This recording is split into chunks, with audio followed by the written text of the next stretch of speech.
நண்பா, நம்ம உடம்ப நல்லா ஃபிட்னஸாக வச்சுக்கணும், நல்லா ஹெல்த்தியாக வச்சுக்கணும், நல்லா ஸ்ட்ராங்காக மாற்றணும் அப்படின்னா நம்ம டெய்லி ஒரு 30 நிமிஷமாச்சு நம்ம எக்ஸசைஸ் பண்ணணும்.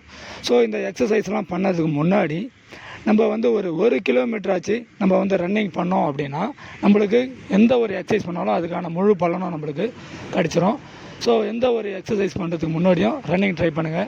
ஸோ ஃபஸ்ட்டு ரன்னிங் பண்ணும்போது கொஞ்சம் வந்து டஃப்பாக தான் இருக்கும், கொஞ்சம் கஷ்டமாக தான் இருக்கும். So leg pain, body pain, so வந்து மூச்சு வாங்குறது, ஸோ இந்த மாதிரி பிரச்சனைலாம் வரதான் செய்யும். ஸோ கொஞ்சம் கொஞ்சமாக ட்ரை பண்ணுங்கள். கண்டிப்பாக வந்து நம்ம ரன்னிங் வந்து பண்ணலாம்.